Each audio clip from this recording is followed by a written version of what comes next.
You see, when a man has no one but God, he walks into a realm where earthly attachments lose their grip and eternity becomes real. This is not just loneliness. This is sacred ground. It is the place where the soul discovers its true dependence, not on the approval of others, not on material stability, not on fleeting comforts, but on the presence of the living God. Some of the greatest men who ever walked this earth were men who spent time in the wilderness of isolation. Abraham walked away from everything familiar to follow a voice he could not see. Joseph was betrayed, sold, imprisoned, and forgotten before the dream came to pass. Elijah stood alone against kings and prophets of false gods. They all walked through the fire of solitude, but not a single one walked alone. And neither will you. You are not abandoned. You are being refined. You are not forgotten. You are being prepared.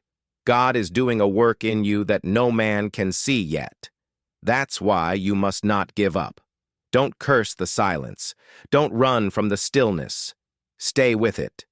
Something holy is happening. When the world leaves you behind, when friends fall away, when loved ones don't understand, and when you stand at the edge of yourself and say, God, I can't take one more step, that's when heaven answers with power. That's when strength rises. It's not your own. That's when peace comes in the middle of a storm, not because the waves stop, but because you finally saw the one who walks on water. Faith is forged not in comfort, but in contradiction. When everything says you're alone, yet you choose to believe you're held. When everything says you're finished, yet you hear the still, small voice say, I'm not done with you yet. That's faith. That's fire-tested belief. And that is unshakable. God has always been in the business of showing up when all other options are gone. He doesn't need favorable conditions. He doesn't require a crowd.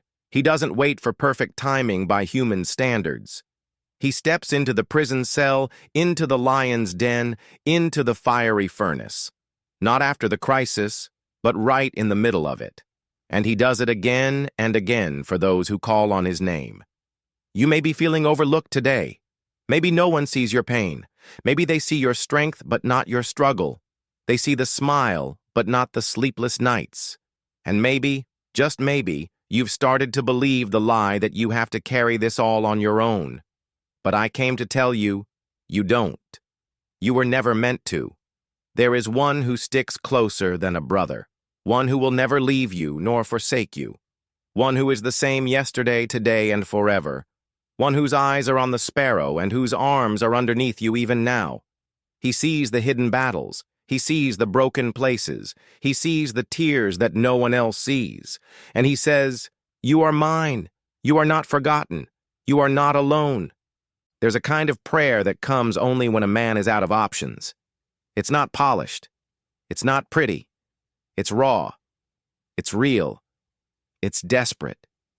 It's the cry that rises from the dust and the ashes and says, God, if you don't show up, I won't make it. And that kind of prayer moves heaven. When you reach the end of yourself, you reach the beginning of grace. And grace is not some fragile concept. Grace is a force. It lifts you up when your knees give out. It carries you when your strength is gone. It wraps you in mercy when you failed again. Grace is the hand of God pulling you out of the pit. Not because you earned it, but because He loves you. I don't know what valley you're walking through. I don't know what the silence feels like in your life. But I do know this. If you've got God, you've got everything you need. When the world fades, when people walk away, when doors close, God remains. And not only does He remain, He restores. God doesn't just sit with you in your brokenness. He rebuilds you. He doesn't just comfort you in your sorrow. He gives you beauty for ashes. He gives you strength for your weakness. He turns mourning into dancing. He turns weeping into joy. There is a future for you. There is hope beyond the pain. There is life after the loss. But you won't find it chasing the approval of people or the pleasures of this world. You'll find it on your knees alone with the one who shaped you in the womb and knows the number of hairs on your head. Don't despise this season. Don't rush the process. Lean into it. Let it purify you. Let it simplify you. Let it draw you closer to the only one who can satisfy the deep places of your heart. This world is full of noise, opinions, distractions, lies. But when you're alone with God, that noise fades. And what's left is truth. What's left is love. What's left is power. That power will fill you. That love will change you. That truth will set you free.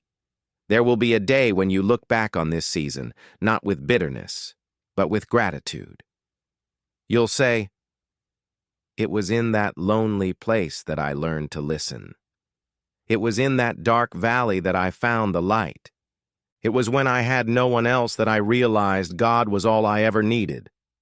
And when you rise from this place, you'll carry something unshakable. You'll have a testimony forged in fire.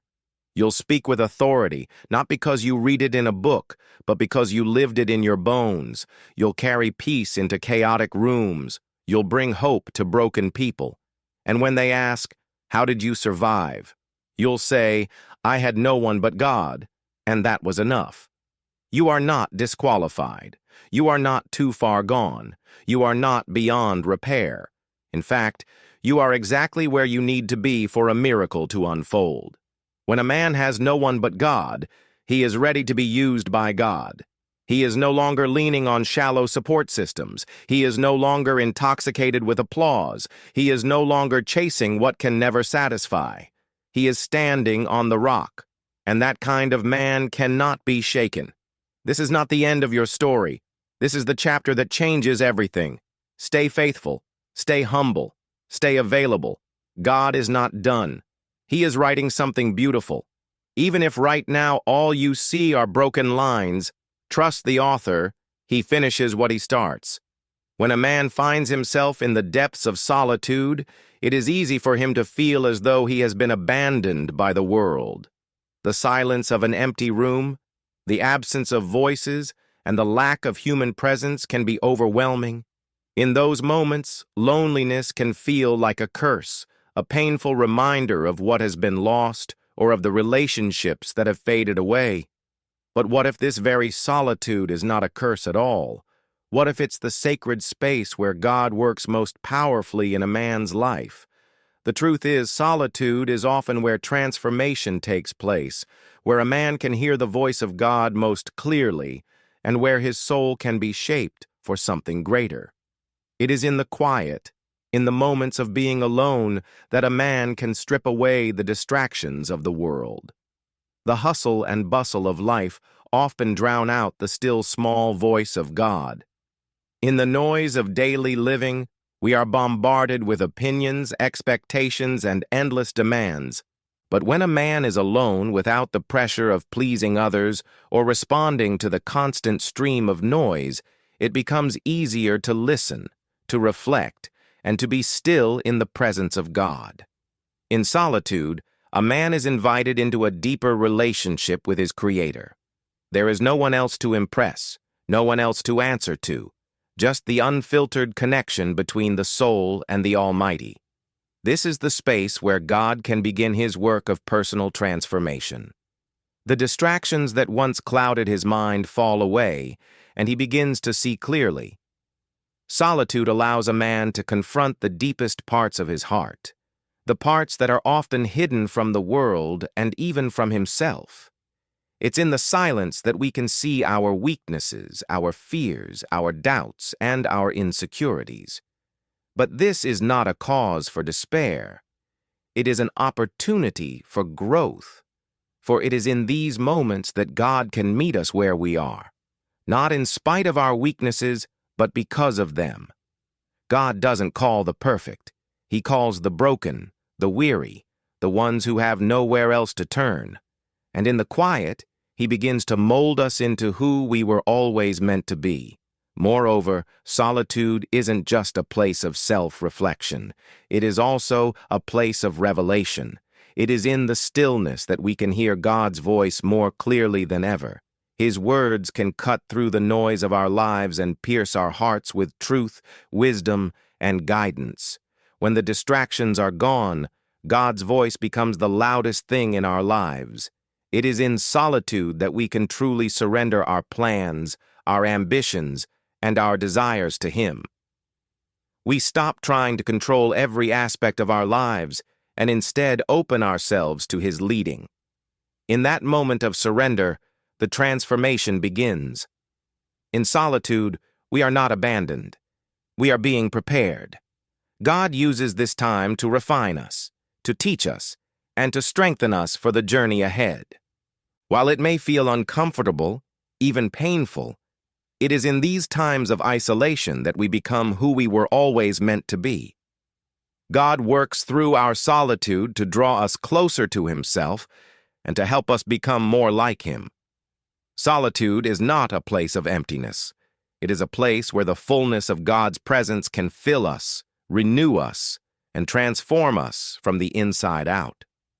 Throughout history, many of the greatest individuals were not thrust into greatness by fame, fortune, or applause, but by seasons of solitude and challenge. It is in the wilderness, far from the spotlight, that God often does His most profound work in a person's life. When Moses fled to the wilderness, when David was tending sheep, when Jesus withdrew to the desert, they were not being abandoned. They were being prepared. The wilderness is not the end of the story. It is often the very place where God begins to shape us for the work ahead. The wilderness, by its nature, is a place of isolation and hardship. It's a place where the comforts of the world are stripped away, leaving a person with only what truly matters. In the wilderness, there are no distractions, no applause, and no external validation. It's just a person and their Creator. And it is in this quiet, challenging environment that God works in ways we cannot always understand in the moment. There is a profound transformation that happens in the wilderness, one that prepares a person not just for success, but for a life of purpose. Think of Moses. Before he could lead a nation, he spent 40 years in the wilderness, an exile, a fugitive running from his past mistakes. But in the wilderness, he learned humility, patience, and dependence on God. He experienced the voice of God in a burning bush, and it was in that moment that he realized his life was part of something much bigger than himself. Had he been in Egypt, surrounded by power and influence, he might have never learned the lessons that the wilderness taught him. The wilderness wasn't a punishment for Moses. It was the place where God prepared him for a divine purpose that would change the course of history. David, too, was anointed to be king, but he didn't immediately sit on a throne. Instead, he spent years running from King Saul, hiding in caves, and living on the run. It was in these wilderness years that David grew in strength, character, and trust in God. He learned to lead people not through military might, but through humility and reliance on the Lord. He wrote many of the Psalms during this time, expressions of raw emotion, faith, and intimacy with God. Had he ascended to the throne without these formative years, he might not have been prepared to lead with the wisdom and grace that marked his reign. The wilderness is not just a physical place. It is often a spiritual condition that many of us experience in our lives. There are times when we find ourselves in seasons of difficulty, loss, or transition. During these seasons, it can feel as though we are far from God's presence, far from His purpose for our lives. But the truth is, these wilderness seasons are often the very places where God is preparing us for something greater. They are not dead ends. They are launching pads for what lies ahead, just as God called Moses and David out of the wilderness at the appointed time. He will also bring us out of our wilderness seasons when the time is right. But the preparation that happens in the wilderness is not to be underestimated. It is in the wilderness that we learn to rely solely on God, where we are tested and refined, and where we discover strength we never knew we had. The wilderness season may be difficult, but it is in these moments of testing and isolation that we are formed into the people God needs us to be in order to accomplish His purposes. It is in the wilderness that we learn to trust. We learn that God is faithful even when we can't see the way forward. We learn that His provision is enough even when our resources seem limited. We learn to hear His voice clearly in the quietness of the desert, away from the noise of the world. And it is here that we discover a deeper intimacy with God, a relationship that is built on trust and reliance rather than on the applause of the crowd or the approval of others. The wilderness is not a place to run from. It is a place to embrace. It is where God shapes us, refines us, and prepares us for what lies ahead. So when you find yourself in a season of solitude, struggle, or confusion, remember this: you are not forgotten. You are being prepared. The wilderness may be uncomfortable, but it is not the end. It is the place where God is preparing you for something far greater than you can imagine. In the depths of despair, when the weight of the world feels too heavy to bear, and the strength to keep going seems to slip away, it is in these moments of weakness that God's strength is most profoundly revealed. For many, weakness is something to be avoided or hidden, a sign of failure or inadequacy. But in the eyes of God, it is not a weakness to be ashamed of. It is the very place where His strength can be most fully displayed. It is in the moments when a man feels he cannot go on, when he is stripped of his own ability and power, that he encounters a strength beyond himself. In these seasons, we are brought face to face with our limitations, with the harsh reality that there are situations in life we cannot control, people we cannot change, and outcomes we cannot determine. It is in these moments of helplessness that God's strength becomes the most evident. His power working through our weakness is the most beautiful and transformative force in the world. Paul, one of the greatest apostles of the early church, spoke of this profound truth when he described his own struggles and hardships. He prayed 3 times for God to remove a thorn in the flesh that tormented him. But God's answer was not to take away the pain, but to declare, "My grace is sufficient for you, for my power is made perfect in weakness." 2 Corinthians 12:9. Paul's response to this divine revelation was profound. "Therefore, I will boast all the more gladly of my weaknesses, so that the power of Christ may rest upon me." Paul recognized that it was not in his strength that God's glory was most fully revealed, but in his weakness. In that place of vulnerability, Paul was able to experience the sufficiency of God's grace and the depth of His power. This concept seems counterintuitive to the world's understanding of strength. In society, we are taught to rely on our own abilities, to push through adversity with sheer willpower, to overcome challenges through personal strength and determination. But God calls us to a different way of thinking. He invites us to surrender our reliance on self and to trust in His power. He shows us that true strength is not about what we can do in our own strength, but about what He can do through us when we are willing to admit our need for Him. When we are at our lowest, when we feel completely powerless, we are often more open to God's work in our lives. It is then that we stop relying on our own ingenuity, wisdom, or resources and begin to lean fully on Him. In our weakness, we make space for God's power to shine. His strength does not come to us in the way we expect. It is not a human kind of strength defined by physical might or self-sufficiency. It is a divine strength, a power that is gentle yet unshakable.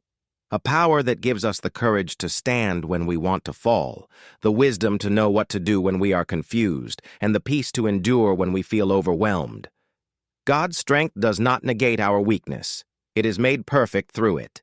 It is as though God takes our frailty and through His grace turns it into something beautiful, something powerful. In moments of despair, when we are broken and weary, God meets us with the power to rise again. His strength sustains us when we cannot sustain ourselves. His strength carries us when our legs give out. His strength lifts us when we are too tired to keep going. The beauty of this divine strength is that it transforms us. We come out of the trials, the times of weakness, stronger than before. Not because we did it in our own power, but because we allowed God to work through us. When we acknowledge our dependence on him, we open ourselves up to his transformative power.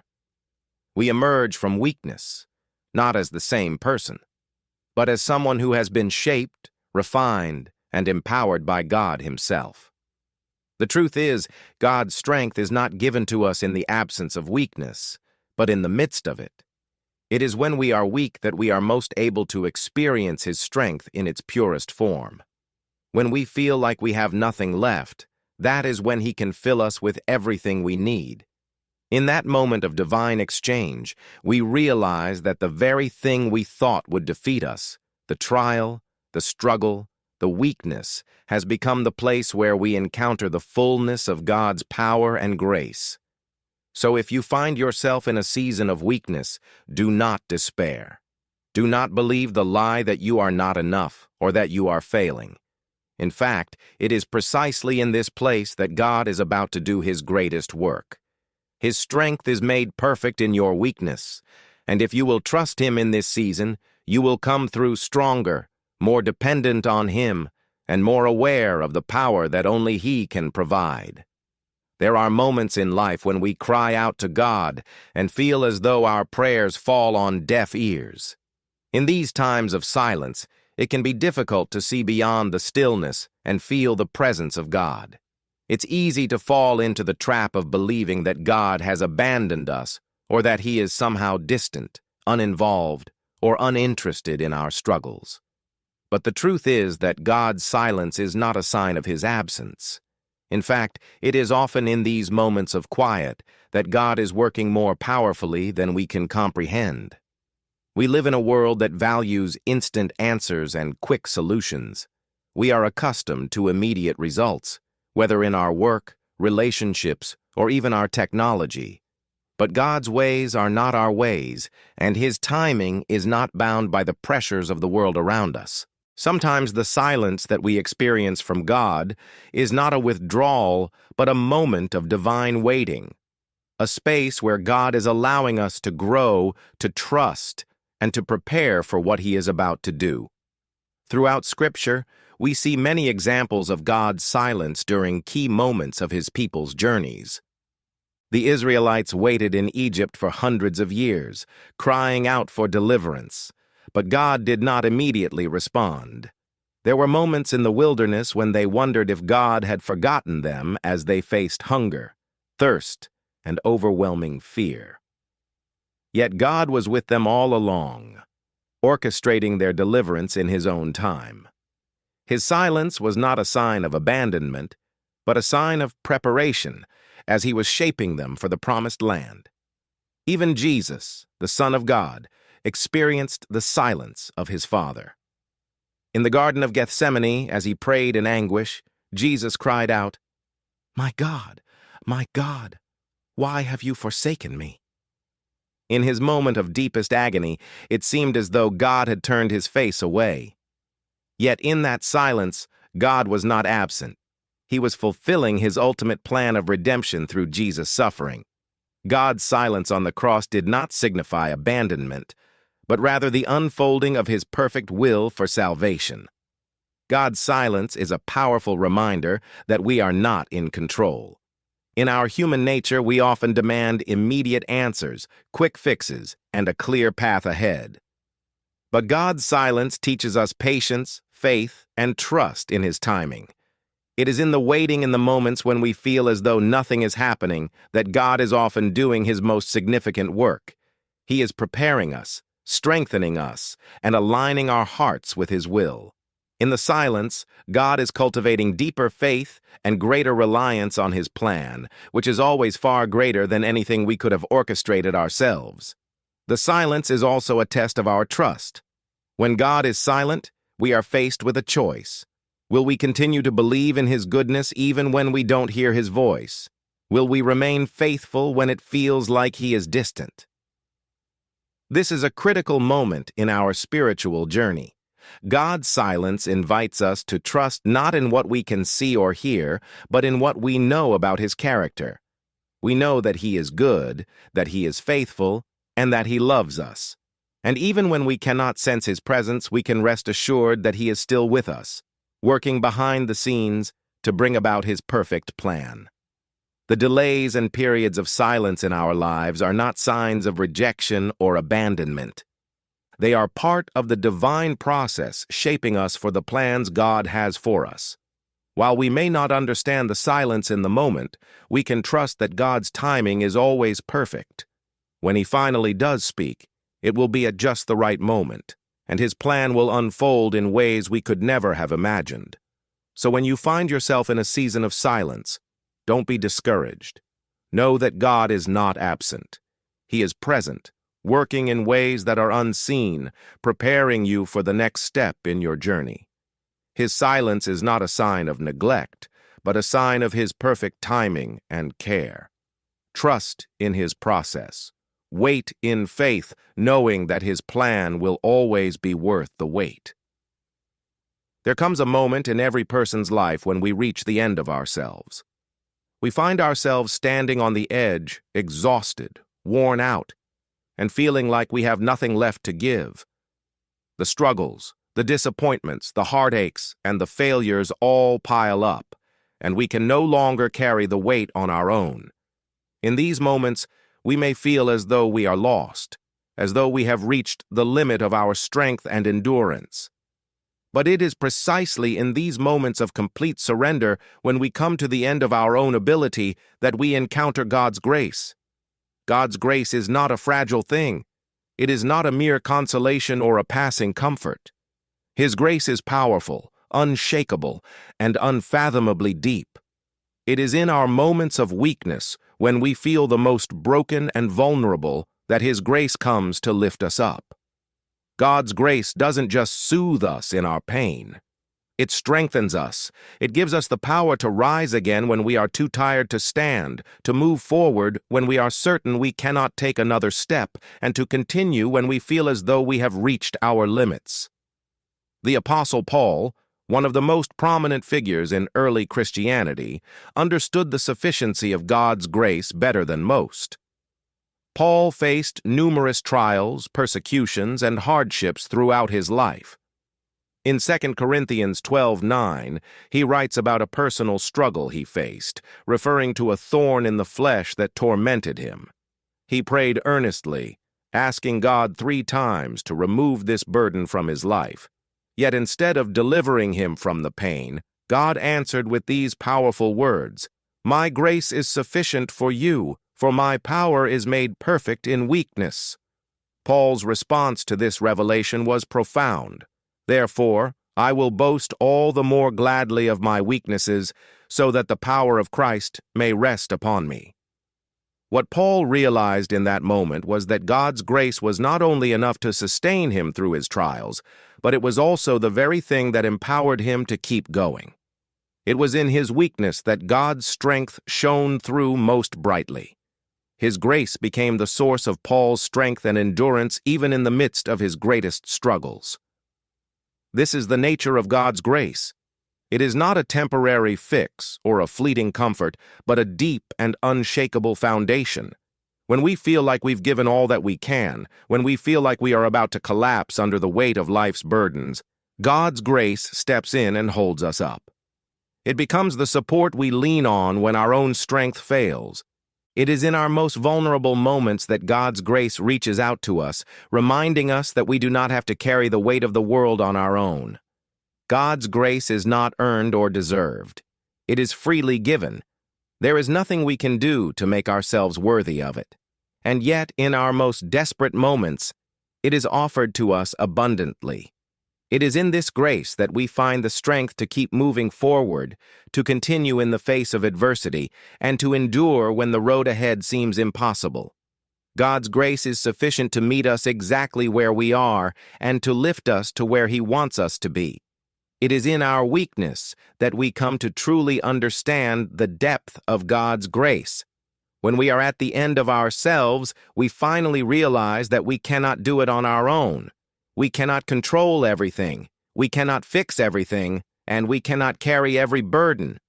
But it is in that very surrender, in admitting that we are not enough, that God's grace flows in and empowers us. We are not meant to rely on our own strength, but on the strength that God provides. And when we rely on His grace, we discover that it is more than enough to carry us through. God's grace doesn't just carry us, it transforms us. It's not only a source of strength, but also a source of healing. It mends the broken places in our hearts, restores what has been lost, and renews our spirits. It is in grace that we find the courage to forgive, the resilience to hope again, and the peace that transcends understanding. There may be moments when we feel utterly depleted, when we feel as though we have nothing left to give. But even in those moments, God's grace is not exhausted. It is infinite. It is sufficient for every trial, every challenge, and every heartache. When we come to the end of ourselves, it is only then that we are able to fully experience the power and sufficiency of God's grace. And in that grace, we find the strength to stand again, to press forward, and to continue walking in His purpose for our lives. So, when you feel that you are at your weakest, when you feel like you can't go on any longer, remember this. God's grace is enough. It is powerful. It is sustaining, and it will never run dry. You are never alone, and His grace will always be sufficient to carry you through. In the darkest moments of life, when isolation and struggle weigh heavily on our hearts, it is easy to feel as though we are lost or forgotten. The road ahead may seem unclear, and the burdens we carry can feel impossible to bear.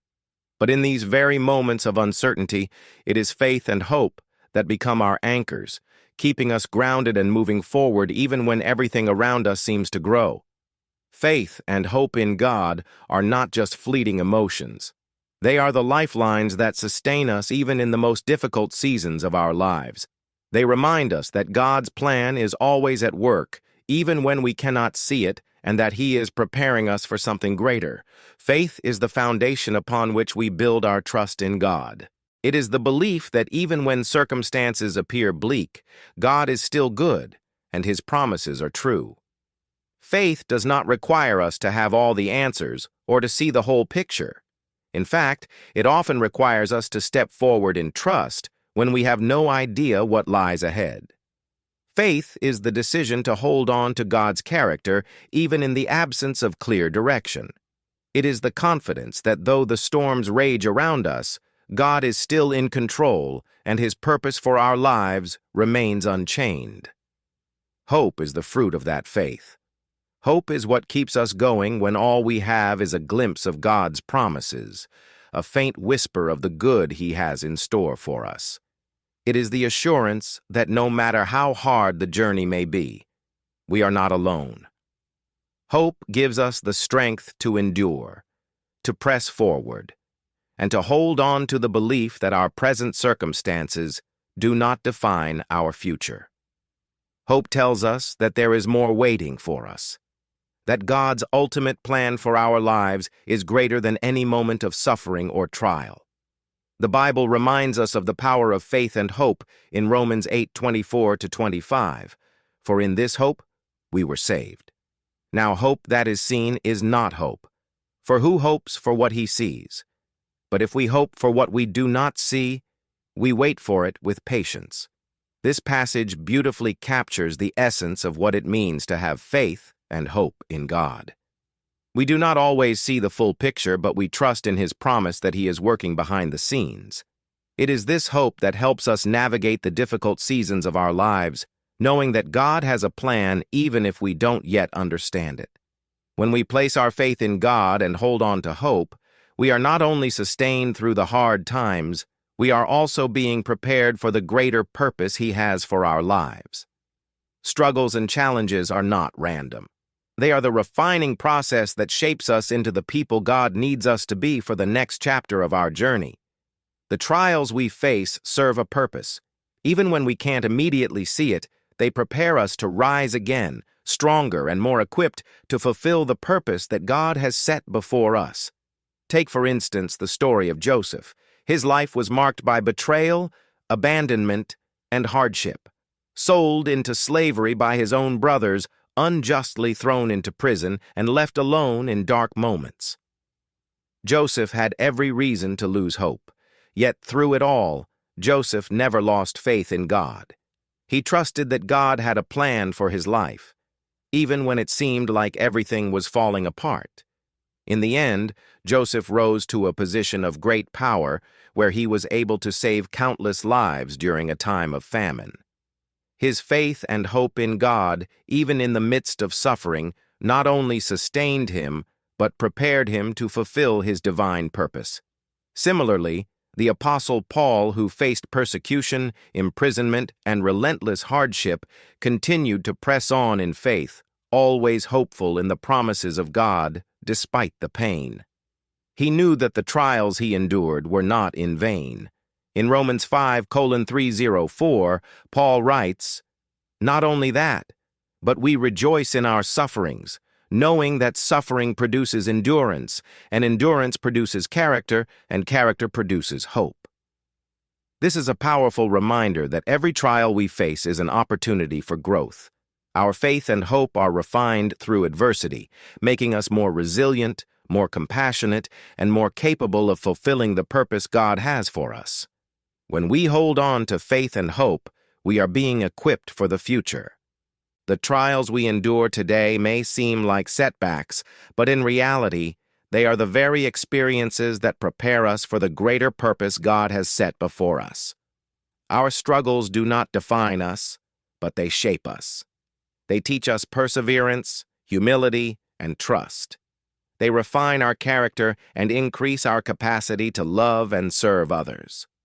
Through it all, we can rest in the knowledge that God is using every moment of our lives, every hardship, every trial, and every joy to prepare us for the unique purpose He has for us.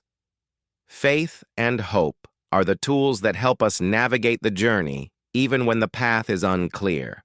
They remind us that God is with us, that He is working all things together for our good, and that His timing is perfect. We may not always understand the reasons for our struggles, but we can trust that God is leading us towards something greater. So in those moments when you feel isolated, when the weight of the world seems too much to bear, hold on to faith and hope. Trust that God is at work behind the scenes. Even when you can't see it, keep moving forward, knowing that He is preparing you for a greater purpose. A purpose that will be revealed in His perfect timing.